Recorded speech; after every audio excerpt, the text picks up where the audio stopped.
emplazamiento de agentes de la CIDE vino la denuncia de Nisman, floja de papeles pero amplificada por los medios. Luego de la muerte del fiscal, las contradicciones y las dudas sobre el Lago Marcino, la persona que entregó el arma, todo eso en este informe. La muerte del fiscal y la caída de la operación Golpe Blando. Acá lo que están tratando de defender es una operación política cuyo objetivo era un golpe blando. Que efectivamente creo que buscaba la destitución de la presidenta, el juicio político o eventualmente el adelantamiento de elecciones o alguna variante de ese tipo. Nisman murió por la denuncia que hizo contra la presidenta y los hombres del poder. Eso mató a Nisman. Acá lo que están tratando de defender es una operación que efectivamente creo que buscaba la destitución de la presidenta. Lo peor de todo esto es que siembra la sensación de la autoría del gobierno. Buscaba la destitución de la presidenta, el juicio político o eventualmente el adelantamiento de elecciones. Yo estoy de acuerdo de que hay que ayudar a la doctora a que llegue al final. Lo que me parece que hay que hacer para ayudarla mejor es acortar la línea de llegada. Lo que me parece que hay que hacer para ayudarla mejor es acortar la línea de llegada. Buscaba la destitución de la presidenta, el juicio político o eventualmente el adelantamiento de elecciones. Esa operación política se inicia con la presentación de Nisman, pero a los pocos días, a las pocas horas, esa operación empieza a derrumbarse. La desmentida del Departamento de Estado respecto a que estuviera involucrado en la operación, la desmentida de Interpol, que fue muy dura porque se dirigió directamente al fiscal, dijo usted miente.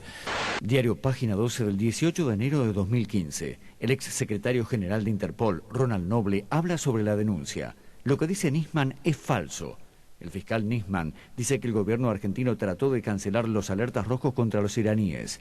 Yo vengo insistiendo que el objetivo y lo que persiguió Argentina, y lo mantengo absolutamente, fue bajar las circulares rojas.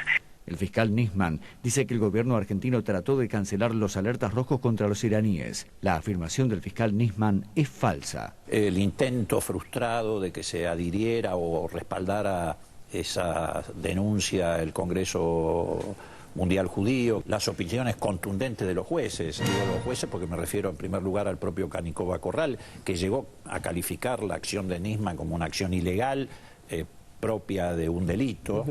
Las escuchas, en términos generales, sirven para llegar a alguna prueba, pero no es una prueba en sí misma, y mucho menos estas que hace la Secretaría de Inteligencia, sin ningún tipo de control.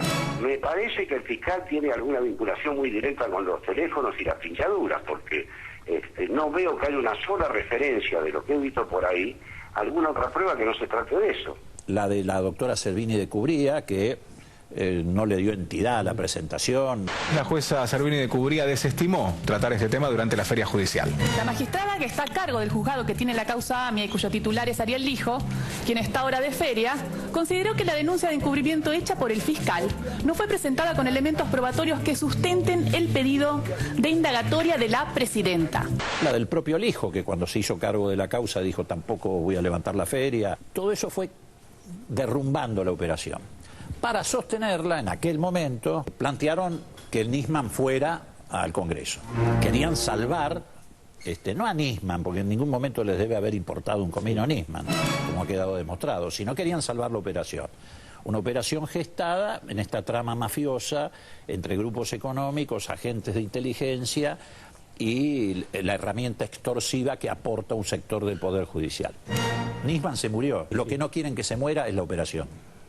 Entonces la van a seguir sosteniendo de cualquier manera. Empecemos por la conferencia de prensa de Diego Lagomarsino, el hombre que le llevó el arma a Nisman. Presten atención a la intempestiva intervención de su abogado, que atinadamente vuela de palo a palo atajando las preguntas difíciles. Lamentablemente le dije que sí. Y... dije, ¿pero para qué la querés? Y él me dijo, y en realidad tengo miedo por las chicas. Una de las cosas que él me dijo es que él iba a guardar la pistola en ese momento en la caja de seguridad y que después la iba a guardar en la guantera del auto al día siguiente que salía con las chicas. ¿Pero las chicas no estaban en Europa? Al día siguiente que salía con las chicas. ¿Pero las chicas no estaban en Europa? Puede saber. Las chicas no estaban en Europa, perdón. No, pero bueno, ¿cómo llega él a trabajar con Nisman? Las chicas no estaban en Europa. Acabo de contestar, eso ya lo contesté. ¿Quién le sugiere? Ya lo contesté. El propio Nisman, ya lo contesté. Hay que escuchar. El arquero magistral. Casi lo enchufan, Rápido el Boca, Y encima la cara de Lagomarsino que no ayuda. Sigamos con Lagomarsino, del que hoy dicen que es un técnico en computadora, pero los 2 días de la muerte del fiscal lo presentaban de otra manera. Uno de los miembros de la custodia de Nisman es quien le da el arma a pedido del fiscal, ¿no? Es una persona que trabaja en la CIDE y que estaba asignado especialmente a la Fiscalía Especial de Investigación de la AMIA. Les doy el nombre. Se llama Diego Lagomarsino. Mauro, estuviste ayer en la conferencia de prensa que dio Diego Lagomarsino. Claro. Es un licenciado en informática. Diego Lagomarsino, Sí. que es un experto en informática. Uno de los miembros de la custodia de Nisman es quien le da el arma. Es una persona que trabaja en la CIDE, se llama Diego Lagomarsino. ¿Cómo es que Lagomarsino se conoce a Nisman? ¿Cómo conoce él a Nisman? Él lo conoce a Nisman primero, él trabajaba en empresas privadas vinculadas con el tema informático, seguridad informática, manejo de base de datos, etcétera. Como por recomendaciones llega a un día prestarle servicio a un tal Alberto Nisman, con lo cual él conoce a Nisman, a Roger Salgado, a las hijas de Nisman, por esta actitud. Estoy contando la pregunta que vos me hiciste. ¿A través de qué relaciones le iba a preguntar? Y él brinda este servicio con mucha eficacia. Hasta que en un momento Nisman le pregunta si él podía trabajar en esa unidad. Una persona particular que realiza servicios de informática accede a través del pedido del fiscal Nisman a incorporarse a la causa AMIA, una causa muy importante donde va a manejar archivos clasificados. ¿Está bien lo que le estoy preguntando? No estoy seguro si qué tipo de información manejaba. Él era, manejaba la información. Lo dijo en la conferencia que trabajaba con archivos clasificados. Yo no recuerdo exactamente esa palabra. Y él trabajaba muchísimo en los protocolos de seguridad informática. Al punto de poder rectificar los archivos, tener acceso a los archivos. Sí. En la conferencia que trabajaba con archivos clasificados.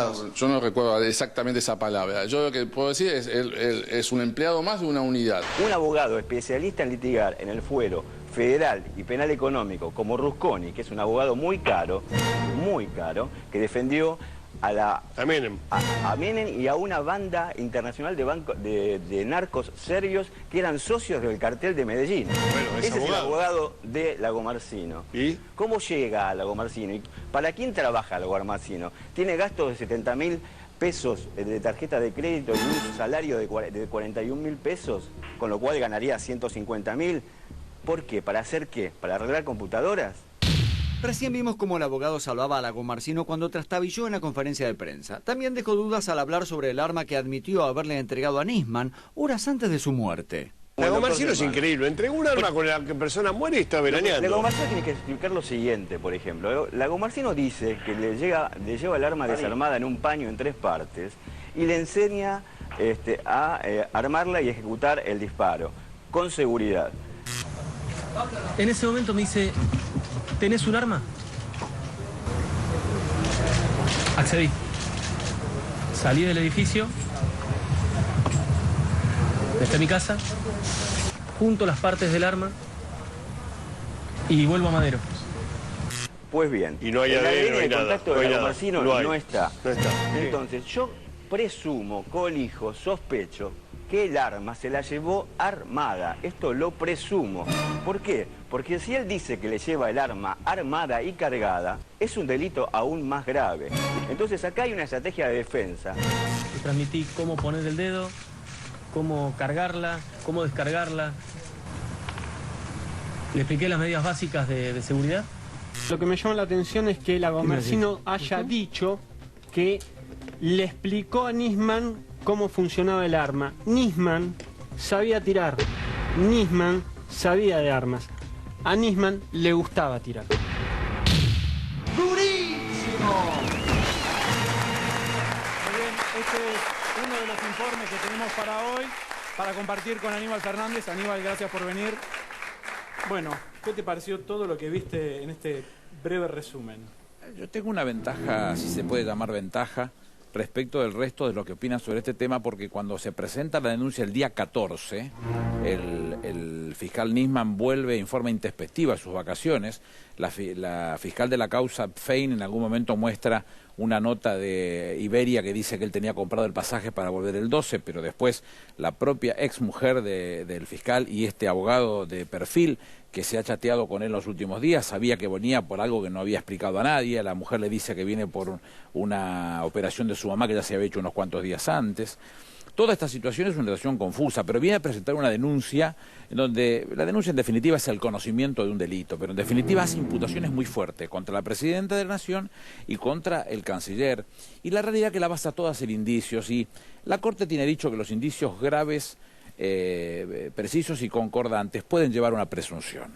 En este caso hay elementos que uno puede tomar, si se pone a evaluarlos, pero la realidad es que ninguno de ellos se sostienen cuando se muestra la nota que exhibieron respecto de Ronald Noble, que era el titular de Interpol, que dice lo que dice el fiscal es falso puntualmente. Uno empieza a mirar la denuncia. En aquel momento yo la traté de ridícula porque conocía la causa, porque no había ninguna forma de plantearse eso, pero cuando se pudo levantar el secreto, porque no se mostraba, porque se mencionaba a dos teóricos agentes de inteligencia. Una vez que se supo que no eran agentes de inteligencia, se levanta la causa, se expone en el portal de la Corte, y cuando uno la lee, me parece que ridículo es poco, es bochornosa. Cuando uno la ve tan bochornosa, se da cuenta que no la puede haber hecho el fiscal, porque era un hombre que de derecho conocía. No puede haber hecho cosas tan endebles como presentar una denuncia contra la presidenta de la Nación sin fijarse en la doctrina ni en la jurisprudencia, basada en hechos concretos y formales. Él plantea un encubrimiento de un hecho que no se produjo nunca, porque en definitiva el memorándum de entendimiento nunca prosperó. En principio porque Irán no lo aprobaba, y de segundo porque después aparece en la medida cautelar que lo frena. Los que dicen que esta denuncia era hecha por Nisman lo aseguran en base a que era más fuerte la que desechó. No. Ninguna de las dos. La que desechó sirve para demostrar que es una burrada lo que dice, porque en la que teóricamente se desechó, se dice que él hubiera pedido la detención de la presidenta y del canciller. Y la realidad es que un fiscal tan conocedor del derecho como Nisman no puede pasar por alto para tratar nada menos que la detención de la presidenta y del canciller que de la ley de fueros, que es la 25320. Y la ley de fueros dice que no se puede pedir la detención salvo que se hubieran negado a la declaración indagatoria, que nunca sucedió, con lo cual no podría haberlo hecho nunca. Entonces todo está pegado con saliva, con el único objeto de enlodar, de ensuciar el planteo político. No importa lo que había atrás, porque se caía por sí mismo, no había forma que se sostuviera. Mariano. Pero mismo murió. Digo, no es un detalle menor en sí, esta reconstrucción que estamos haciendo. En el marco de esta situación, uno termina pensando con dureza cuál era la operación. Si la operación era, bueno, para eso voy. Si la operación era la denuncia, que es berreta, ridícula, bochornosa, o la muerte. ¿A quién le sirve, a quién le servía la muerte de Nisman? En principio a los servicios de inteligencia con los que él trabajó siempre y de los cuales dependía, porque por mi propia experiencia personal yo puedo garantizar y afirmarlo donde sea que Nisman era empleado de Estiuso. Obvio. Estiuso era su jefe, y un hombre que no piensa, el 99.6% no piensa parecido a mí, como Gerardo Yang, periodista de Radio Mitre, periodista de Clarín. Si ustedes escuchan su declaración, que hizo un libro respecto de la CIDE, dice lo mismo que digo yo. Dice que Estiuso era el jefe de Nisman, dice que Nisman pero no para escribió alguien era eso, mejor Nisman dice muerto que Estiuso es el que escribió esa denuncia. La denuncia hace agua por los cuatro costados, porque no se puede sostener en ninguno de los casos formales de lo que está planteando. No hay nada. ¿Y qué fue lo primero que pensaste cuando te enteraste de la muerte de Nisman? ¿Qué es lo primero, lo más orgánico? No, yo me fui enterando a la misma hora, porque yo estaba escribiendo y no tenía luz. Y cuando había traído un cable de lejos para poder escribir. Y cuando viene la luz, voy al baño y me doy cuenta que era una de las fases se había cortado. Logro entender que había sido, enciendo esa fase, vuelvo a tener luz, enciendo el televisor y me llaman por teléfono para decirme, ¿te enteras de lo que está pasando? No tengo idea de qué está pasando. Ahí me entero de la situación de Nisman, la empiezo a seguir toda la noche. Lo primero que uno piensa es que está ligado a la situación. ¿Por qué razón? Y porque es tan ridícula la denuncia, tan estúpida en la cabeza de un hombre que sabe de derecho, que sabía de derecho, que forzosamente tenía que ver detrás de eso algo que no cerrara, tenía un tufo extraño, una cosa que no... Eso es lo que pensé desde el principio y ahora estoy convencido. Y cuando vamos viendo cómo los días van pasando, vamos viendo cómo se suceden los hechos y esta figura de Diego Lagomarsino empieza a aparecer en escena, que lo veíamos en este informe muy bien.